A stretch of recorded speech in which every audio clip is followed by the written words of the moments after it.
Saudara-saudari yang terkasih, jumpa lagi dalam Pelita Hati hari ini, Minggu tanggal 9 Januari 2022, hari Minggu biasa yang kedua.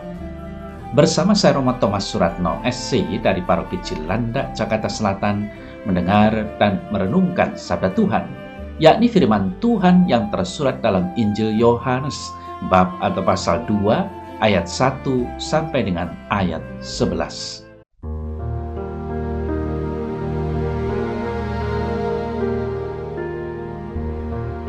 Pada hari ketiga ada perkawinan di Kana yang di Galilea, dan ibu Yesus ada di situ. Yesus dan murid-muridnya diundang juga ke perkawinan itu. Ketika mereka kekurangan anggur, ibu Yesus berkata kepadanya, "Mereka kehabisan anggur." Kata Yesus kepadanya, "Mau apakah engkau daripadaku, ibu? Saatku belum tiba." Tetapi ibu Yesus berkata kepada pelayan-pelayan, "Apa yang dikatakan padamu, buatlah itu." Di situ ada 6 tempayan yang disediakan untuk pembasuhan menurut adat orang Yahudi. Masing-masing isinya 2-3 buyung. Yesus berkata kepada pelayan-pelayan itu, "Isilah tempayan-tempayan itu penuh dengan air." Dan mereka pun mengisinya sampai penuh. Lalu kata Yesus kepada mereka, "Sekarang cedoklah dan bawalah kepada pemimpin pesta." Lalu mereka pun membawanya. Setelah pemimpin pesta itu mengecap air yang telah menjadi anggur itu, dan ia tidak tahu dari mana datangnya, tetapi pelayan-pelayan yang mencedok air itu mengetahuinya. Ia memanggil mempelai laki-laki dan berkata kepadanya, "Setiap orang menghidangkan anggur yang baik dulu, dan sesudah orang puas minum, barulah yang kurang baik. Akan tetapi, engkau menyimpan anggur yang baik sampai sekarang." Hal itu dibuat Yesus di Kana yang di Galilea sebagai yang pertama dari tanda-tandanya. Dan dengan itu ia telah menyatakan kemuliaannya dan murid-muridnya percaya kepadanya.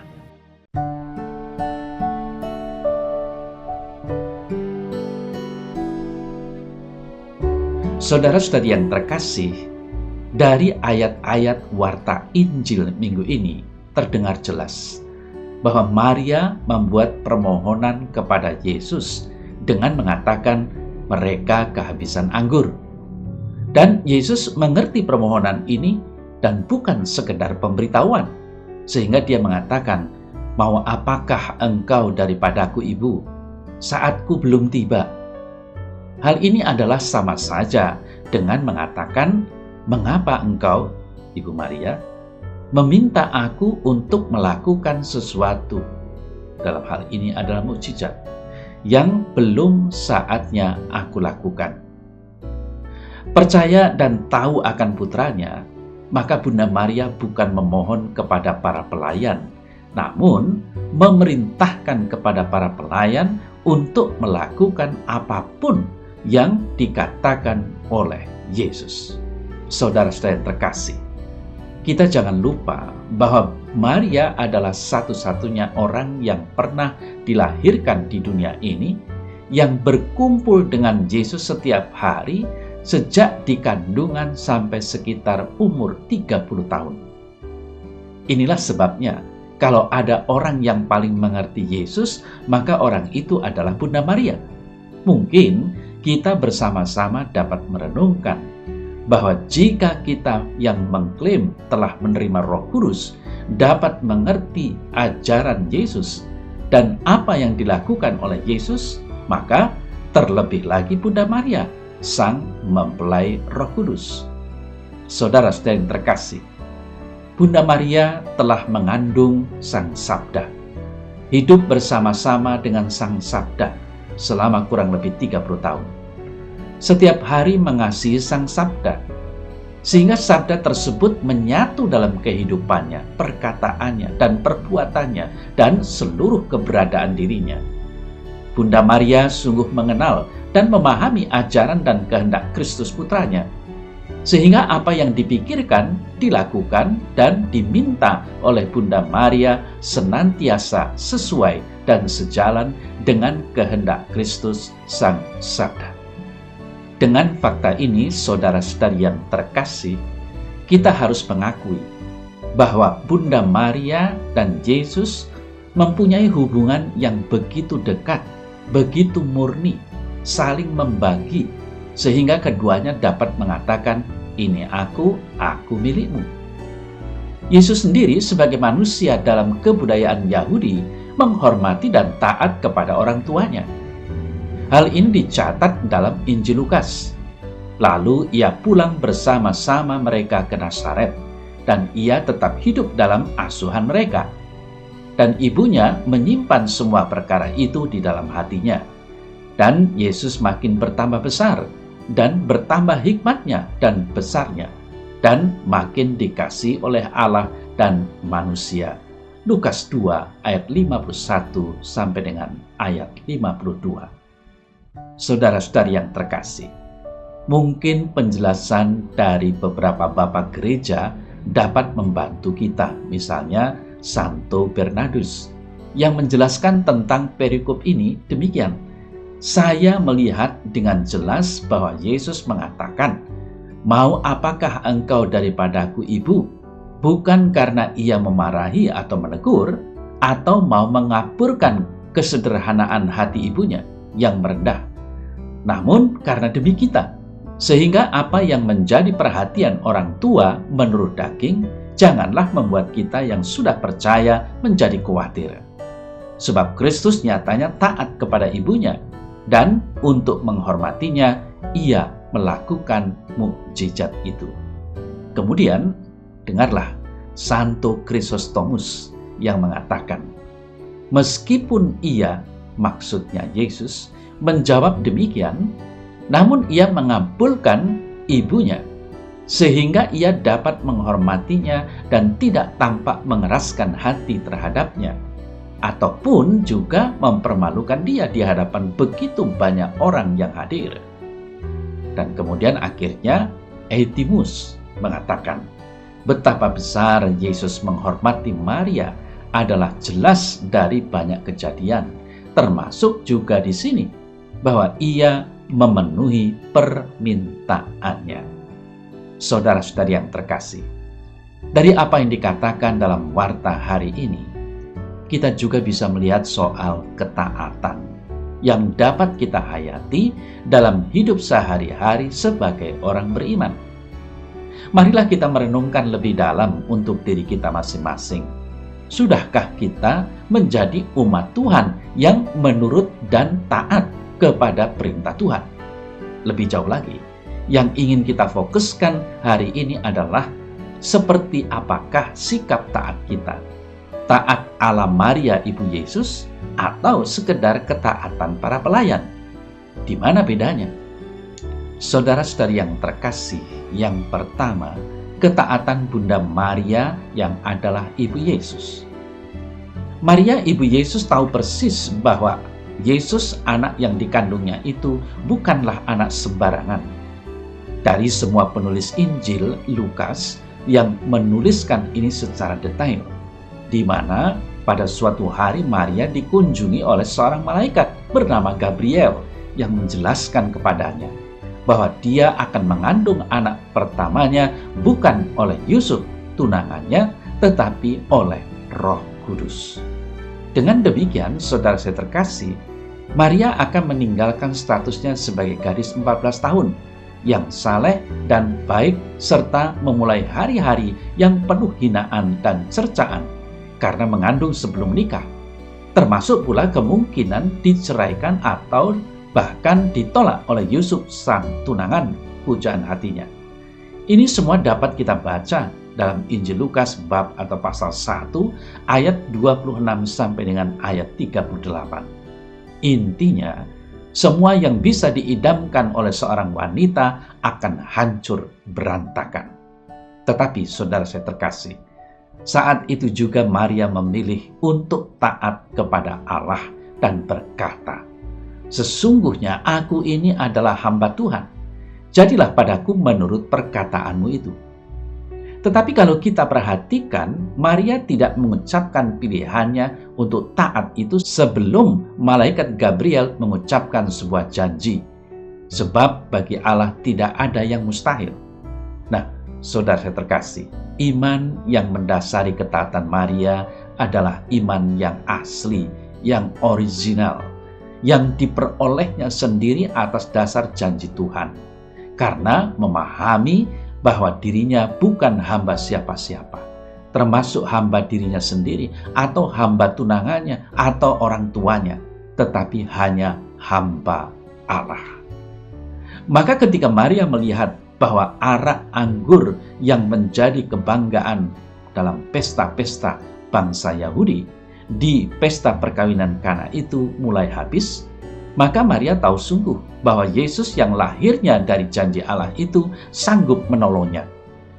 Iman atas dasar inilah yang mampu menularkan dan menjangkiti orang lain dengan ketaatan yang sama.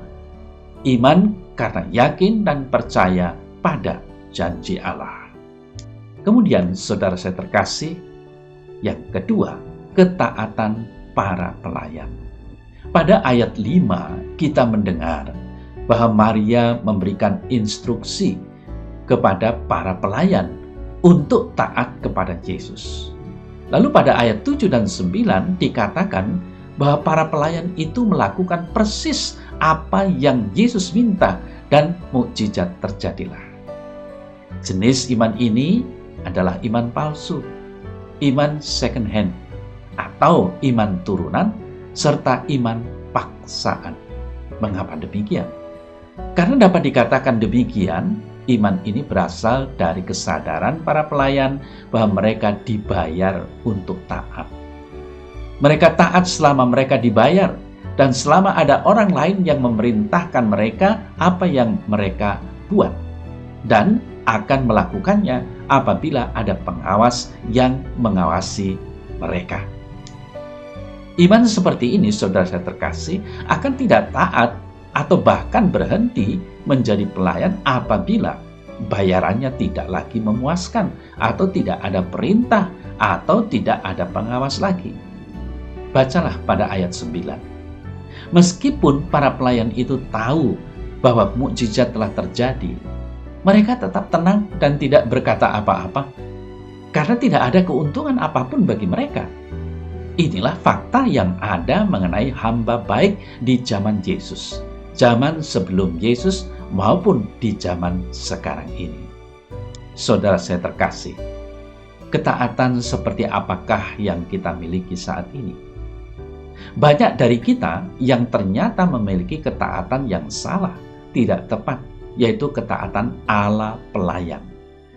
Bahkan karena begitu besarnya kasih Tuhan akan jiwa-jiwa yang terhilang, seringkali Dia menekan dan memaksa kita untuk menjadi pelayan-pelayan, yaitu untuk taat dengan imbalan tertentu.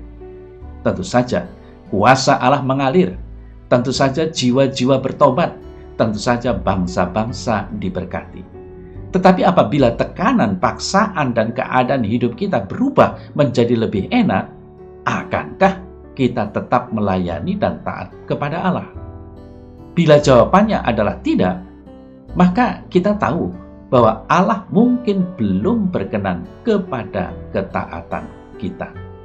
Kemudian, saudara saya terkasih, berapa banyak dari kita yang menyembah Tuhan karena menantikan jamahan Tuhan?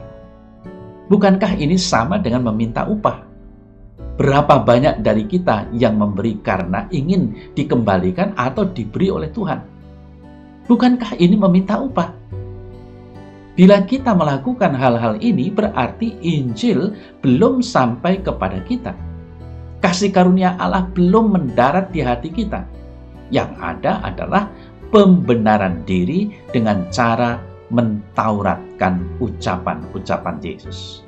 Dan meskipun janji-janji ini sama berkuasanya dengan janji-janji berkat hukum Taurat, ini berarti kita belum sampai pada tahap mengasihi Allah.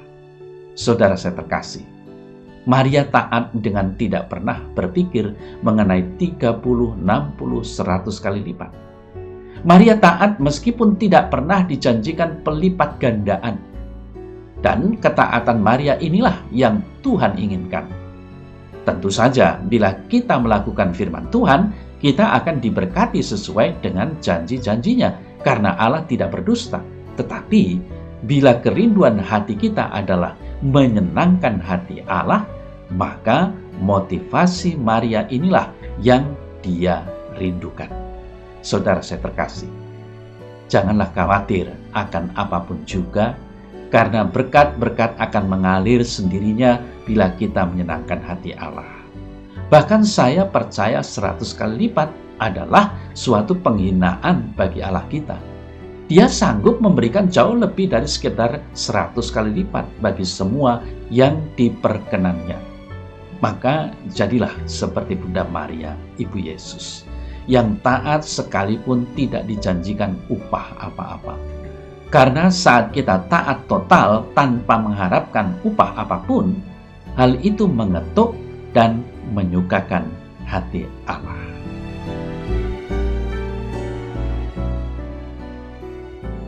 Dalam nama Bapa dan Putra dan Roh Kudus. Amin.